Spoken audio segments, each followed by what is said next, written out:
Sir నమస్కారం sir. నమస్తే. Sir తొందరలో కేబినెట్ మీటింగ్ అయితే ఉంది సార్ ఏపీలో. అయితే చంద్రబాబు నాయుడు గారు ఒక ప్రత్యేక చట్టం తీసుకురాబోతున్నారు. అది కూడా సోషల్ మీడియాని కంట్రోల్ చేయడానికి. ఎందుకంటే సోషల్ మీడియాలో ట్రోలింగ్ పెరిగిపోయింది. దీన్ని కంట్రోల్ చేయడానికి ఒక చట్టం వస్తే ఇది అదుపులో ఉంటుంది అన్న ఒక నిర్ణయం తీసుకున్నారని, తొందరలో ఈ సమావేశంలో కూడా దీన్ని గురించి చర్చ రాబోతుందని చెప్పేసి వార్తలు అయితే వైరల్ అవుతున్నాయి సార్. మరి ఈ ప్రత్యేక చట్టం ఏ విధంగా ఉండబోతుందని మీ ఒపీనియన్ సార్, ఏమేం చెప్తారు దీని గురించి? సోషల్ మీడియా మాకు అనుకూలంగా పనిచేయాలా? సోషల్ మీడియా మా మీద విమర్శిస్తే మేము తట్టుకోలేం. సోషల్ మీడియాలో భావ ప్రకటన స్వేచ్ఛ ఉంది కాబట్టి దాన్ని ఆసరా చేసుకుని మీరు మా మీద దాడి చేస్తే ఒప్పుకోం అనేది చెప్పడం కోసం చట్టం తేవాలని ప్రయత్నం చేస్తున్నాడు ఆయన. అంటే మిమ్మల్ని ఎవరు మాట్లాడకూడదు, మిమ్మల్ని విమర్శించకూడదు, కానీ మీరు మాత్రం ఎవరి మీదైనా ఏ పద్ధతిలోనైనా దాడి చేస్తారు. అంటే ఇక్కడ సోషల్ మీడియా ఒకటే కాదు, తెలుగుదేశం పార్టీకి చెందినటువంటి ఆంధ్రజ్యోతి, ఏబిఎన్, అలాగే ఇంకా ఉన్నటువంటి ఛానల్స్, ఈనాడు ఉంది, TV5 ఉంది, ఇవన్నీ కూడా వాళ్ళు మార్కెట్లోకి పంపు చేస్తున్నటువంటి వార్తలు ఏ మేరకు నిష్పక్షపాతంగా ఉన్నాయో కూడా చూడాలి. ఇప్పుడు అందులో ప్రసారమైనటువంటి ఒక కథనమే కదా పోసానిని రెచ్చగొట్టి ప్రెస్ మీట్ పెట్టించింది. TV5లో ఒక సోలో యాంకర్ షో ఒకటి ఉంటుంది. ఆయన ఒక డాక్యూ డ్రామా లాంటిది చేస్తాడు అక్కడ. ఆ డాక్యూ డ్రామా డిజైనింగ్లో పోసానిని తీసుకుని పోసానిని టార్గెట్ చేసి నడిపాడు అది. అలాగే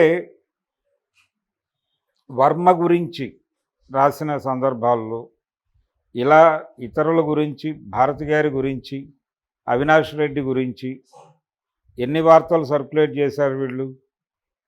అలాగే జరిగిపోయినటువంటి అంటే వెళ్ళిపోయినటువంటి రాజారెడ్డి మీద ఎన్ని కథనాలు ప్రచారం చేశారు. వైఎస్ మీద కూడా కథనాలు ప్రచారం చేశారు కదా. ఆ రోజున జగన్మోహన్ రెడ్డి అధికారంలో ఉన్నప్పుడు, అధికారంలో నుంచి అధికారంలో నుంచి దిగిపోయిన తర్వాత, ప్రజలు దింపేసిన తర్వాత కూడా ఈ దాడులు ఆగట్లేదు కదా. స్టిల్ ఈ రోజుకి ఆ దాడులు కొనసాగుతూనే ఉన్నాయి. ఆయన్ని ఒంటరిని చేయాలి, ఆ పార్టీని టార్గెట్ చేయాలి, దాని మీద రోజుకొక కథనం రావాలి, జనంలో ప్రచారం చేయాలి, జగన్మోహన్ రెడ్డిని ఒక రకంగా బదనాం చేయాలి అనే ప్రోగ్రాంతో పనిచేస్తున్నారు కదా వీళ్ళందరూ. వాటిని చూస్తే అర్థమైపోతుంది. కాబట్టి పరిస్థితి ఎంత దారుణంగా తయారైందంటే, మొన్న ఎన్నికల్లో డబ్బులు పంపిణీ చేయడానికి వెళ్ళిన వాళ్ళు ఏ అపార్ట్మెంట్ వాళ్ళు ఏ పేపర్ వేయించుకుంటున్నారు అనే దాన్ని బట్టి డబ్బులు పంపిణీ చేశారు. సాక్షి వేయించుకుంటారన్న 205లో అక్కడ మనం డబ్బులు ఇచ్చినా అనవసరం అని తెలుగుదేశం వాళ్ళు 205లో సాక్షి వేయించుకుంటారు కాబట్టి మనం వాళ్ళకు ఒకసారి పరామర్శ చెప్పి 4 డబ్బులు ఇస్తే పని అవుతుందని వైఎస్ఆర్సీపీ వాళ్ళు అనుకోవడం మనకు తెలుసు. ఈ లెవెల్కి మీడియా వెళ్ళింది. ఇక్కడ నేను డబ్బులు పంపిణీ గురించి మాట్లాడట్లా. అంటే ఏ పార్టీ వారు ఆ పేపర్ తెప్పించుకోవటం అనే కల్చర్ నడుస్తోంది ఇప్పుడు. ఆ ఇంటికి వచ్చే పేపర్ని బట్టి ఆ ఇంటి వాళ్ళు ఏం ఆలోచిస్తారో మనకు తెలుస్తుంది. ఆ ఇంట్లో మనం ఒకవేళ ఏదైనా పని మీద పెడితే ఏం మాట్లాడాలో కూడా తెలుస్తుంది. ఆ ఇంటికి వచ్చిన పేపర్ చూస్తే మనకు సినిమా అర్థం కావాలి.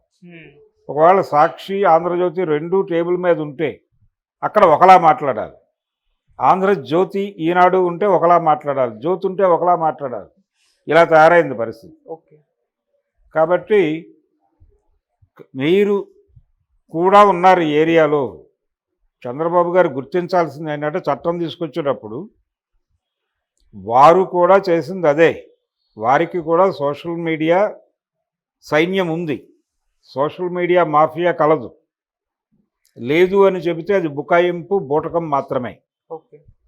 అన్ని పార్టీలకి ఉంది, భారతీయ జనతా పార్టీకి కూడా బలంగా ఉంది. కాంగ్రెస్కి కూడా ఉంది. ఇందులో చాలా ఎఫెక్టివ్గా పనిచేసే సోషల్ మీడియా సైన్యం మాఫియా భారతీయ జనతా పార్టీ.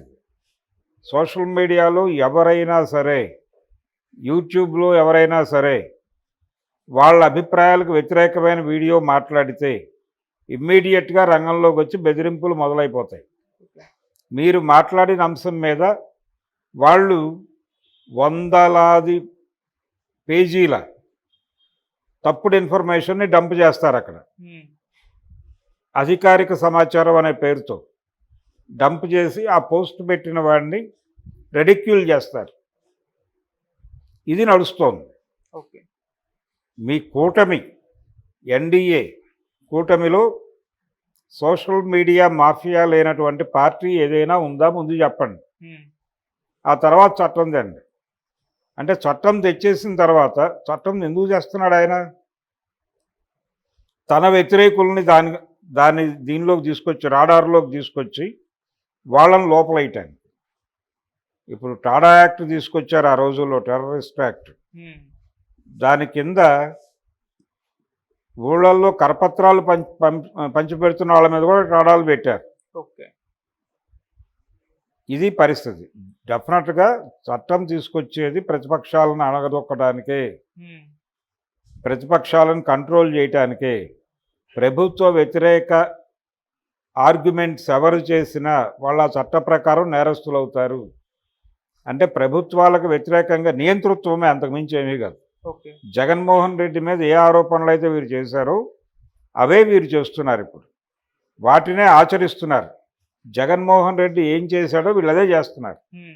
కాబట్టి భిన్నమైన పాలనను ఇది భ్రమ. ఓకే. వీరు చేసేది ఏమిటో వారు చేసింది అదే. వీరు చేస్తే శృంగారం అని వీరు అనుకుంటున్నారు.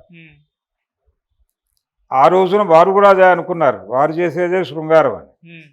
అప్పుడు వీరు చేసేది వారికి వేరేలా కనిపించింది. ఇప్పుడు వీళ్ళకి ఆయన చేసేది వేరేగా కనిపిస్తోంది. అంతే తేడా. ఈ ముసుగులో ప్రభుత్వం మీద ఎవరు విమర్శించినా వాళ్ళు ఈ రాడార్లోకి వస్తారు. ఇప్పుడు జగన్మోహన్ రెడ్డి ఒకటే టార్గెట్ కాదు. ప్రజాక్షేత్రంలో ఎవరు ప్రభుత్వానికి వ్యతిరేకంగా మాట్లాడినా వాళ్ళని కార్నర్ చేసి వాళ్ళని తీసుకెళ్లి కేసులు పెట్టి లోపలేయటానికి ఈ చట్టం. ఓకే. భావ ప్రకటన స్వేచ్ఛ మీద ఉక్కుపాదం మోపడం తప్ప మరొకటి కాదు ఇది. కాబట్టి చంద్రబాబు నాయుడు గారికి ఇది కొత్త ఏం కాదు, అలవాటే ఆయనకి. ఆ రోజున కేంద్ర ప్రభుత్వం తీసుకొచ్చేటువంటి అన్ని చట్టాలకి, ఫోటో యాక్ట్కి, వీటన్నిటికీ వారి మద్దతు ఉంది. రెండోది, ఆయనకి బలమైన అడ్మినిస్ట్రేటర్ అనే పేరుంది. బలంగా కంట్రోల్ చేయగలడు దేన్నైనా అనేటువంటి ఇమేజ్ ఉంది. ఆ ఇమేజ్ మేరకు ఆయన ఆ అభిప్రాయంతోనే సెయిల్ అవుతాడు. చట్టం తెస్తాడు. అది దుర్వినియోగం అవుతోందని ఏడ్చేవాళ్ళు ఏడుస్తారు, అరెస్ట్ అయ్యేవాళ్ళు అరెస్ట్ అవుతారు, జైలుకి వెళ్తారు. జైళ్ళకి వెళ్ళినటువంటి వాళ్ళ రోదనలన్నీ కూడా అరణ్య రోదనలుగా మారతాయి. ఓకే. ఆ తర్వాత వచ్చినటువంటి పార్టీ ఈ చట్టాన్ని